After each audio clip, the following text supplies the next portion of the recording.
tal como lo hemos venido revisando en el canal. No es el mejor momento para la bolsa y las acciones en los Estados Unidos, y esto se evidencia en las tremendas caídas de los índices S&P 500 y Nasdaq 100.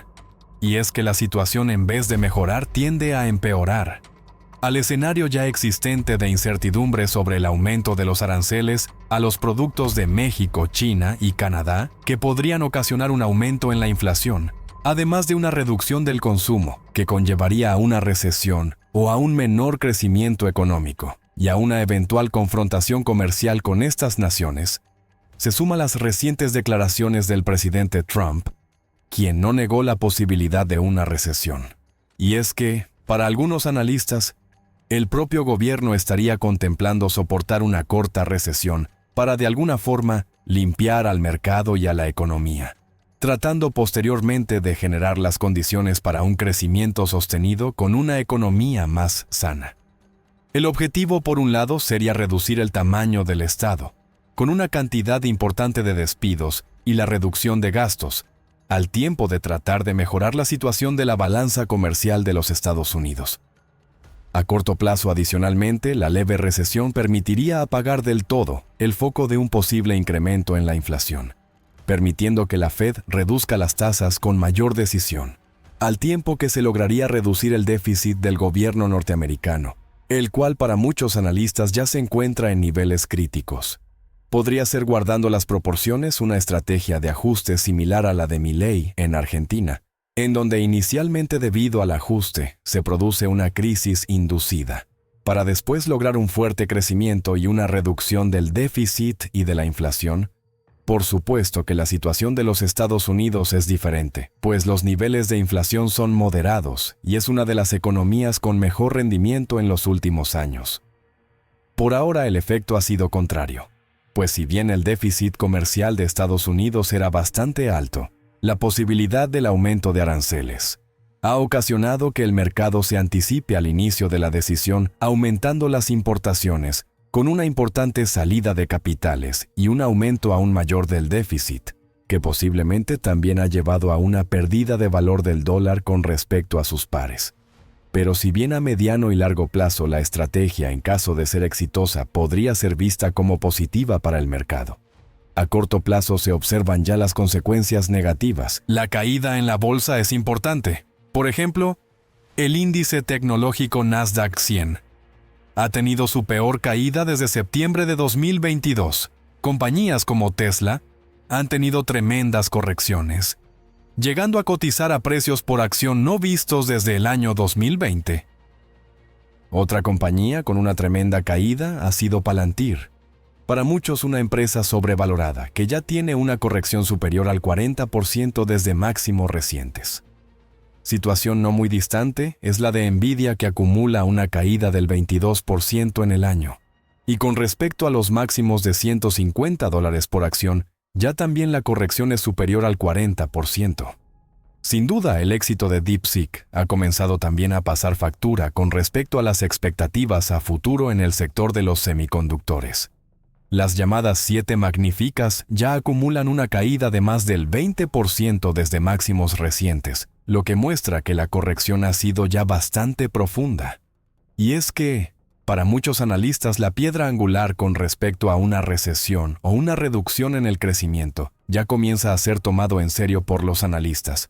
Recientemente, Goldman ha reducido la expectativa de crecimiento para el primer trimestre a solo un 1,3%. Cuando hasta hace tan solo un par de meses se esperaban valores de crecimiento cercanos al 3%. Por ahora, la probabilidad de recesión de algunas firmas siguen estando aún baja, con probabilidades cercanas al 20%. Adicionalmente, siguen sobresaliendo indicadores que reflejan la mala salud de la economía. Por ejemplo, las expectativas de morosidad de deuda ya se acerca a niveles no vistos desde el año 2020, lo que demuestra la fragilidad de la capacidad de pago de los ciudadanos americanos.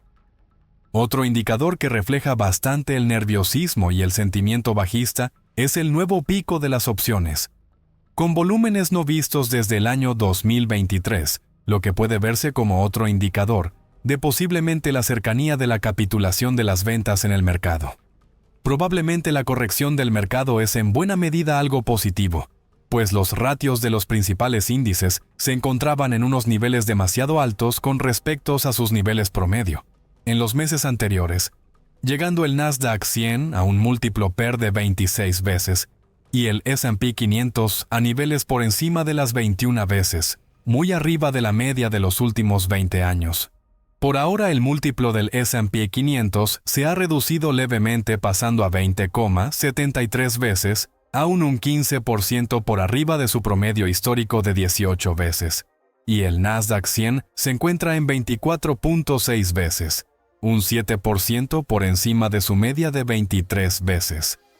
Situación un tanto diferente se observa en los múltiplos del S&P 500 de igual ponderación, donde cada acción tiene la misma ponderación en el índice, y los índices de mid-caps o compañías de mediana capitalización.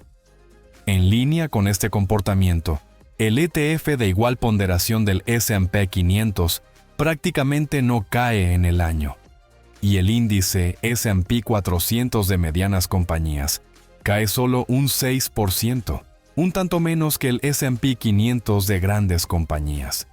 Y es que estos múltiplos bastante exigentes también podían observarse al tener en cuenta la creación de riqueza en el mercado de valores con relación al crecimiento económico, con relaciones que ya estaban bastante por encima de los ratios históricos, reflejando una distorsión entre la realidad económica y la cotización de las compañías en bolsa. Estos elevados ratios finalmente no eran positivos, pues se tenían unas expectativas de retorno anual promedio para los próximos 10 años, solamente un tanto por encima del 3% anual, por debajo incluso del esperado para los mercados emergentes, y por debajo de las expectativas de retorno de las acciones globales, si se excluía a las acciones norteamericanas. Aunque no hay que pasar por alto que se tenía unas expectativas un tanto mejores para las pequeñas compañías y para las empresas con alto dividendo. La corrección con respecto a los valores máximos ya es superior al 13% para el Nasdaq y cercana al 10% para el caso del S&P 500. La pérdida de valor de mercado de las llamadas 7 magníficas de los últimos días ha sido el más alto en prácticamente toda la historia, debido a la excesiva volatilidad y probablemente a una sobrevaloración en algunos de estos activos. Ya van 11 días de los últimos 14 con caídas en el índice S&P 500, pero este comportamiento se puede considerar como habitual, pues estadísticamente el mercado cae un 10% en promedio, 1,1 veces por año, y todavía no puede considerarse una caída severa. En esta tabla podemos ver las correcciones recientes superiores al 5%, con una media del 7,6%, y con las principales causas, para este caso, una posible guerra comercial y una recesión. De igual forma, algunos indicadores de sentimiento bajista se encuentran en niveles máximos de los últimos años, lo que podría interpretarse para algunos analistas como niveles de sobreventa cercanos a la capitulación de las ventas.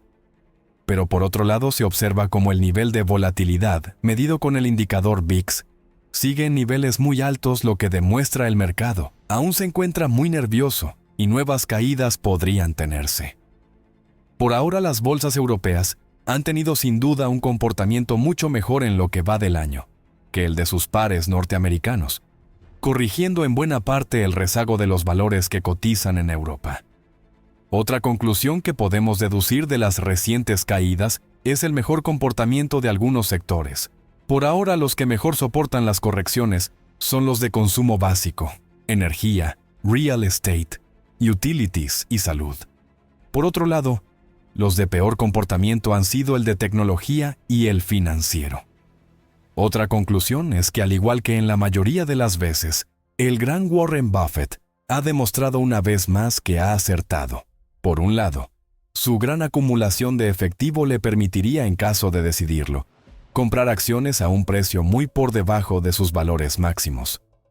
También es claro cómo las expectativas que se tenían de un mercado alcista en el segundo mandato de Trump se desvanecen, y en este periodo por ahora el comportamiento de la bolsa es bastante negativo. Por otro lado, Buffett vendió acciones de dos de sus principales acciones, Apple y Bank of America, que corresponden a los sectores con peor comportamiento, el tecnológico y el financiero. Otro de sus aciertos es la compra de acciones del sector energético, en particular Occidental Petroleum, al tiempo que acierta sosteniendo sus posiciones en otra petrolera que es Chevron. Otro de sus aciertos es sostener las posiciones en algunas de las empresas que han tenido un mejor rendimiento en el año, como son Coca-Cola, Chevron y Visa. Por ahora es bastante complicado proyectar si se tendrá una recesión o no, y cuál sería su intensidad y duración. Lo que se puede asegurar es que en buena medida se tiene una corrección que es sana, que ayuda a depurar unos múltiplos un tanto altos, y permite tener acciones de unas compañías a unos precios más razonables que los que se tenían a comienzo de año. Hay que estar muy pendiente de los indicadores que puedan pronosticar el crecimiento económico para el primer trimestre, los reportes de inflación y los movimientos de los llamados superinversores. También está claro que por ahora los mejores rendimientos no los ha tenido la bolsa americana, y los inversores que le han apuntado más a mercados emergentes o europeos han logrado batir al mercado, por lo menos para los 2 primeros meses del año. En los siguientes videos, analizaremos los movimientos recientes de algunos de los llamados superinversores, para tratar de navegar de la mejor manera este mercado turbulento, que puede comenzar a ofrecer muy buenas oportunidades. Recuerda que en la descripción del video encuentras el enlace del mejor curso para aprender análisis técnico y fundamental, para invertir en acciones. Igualmente se encuentra el enlace de la mejor plataforma para comprar acciones de la bolsa, regulada en los Estados Unidos. Si te gustó el video, regálanos un like, suscríbete al canal y comparte el contenido.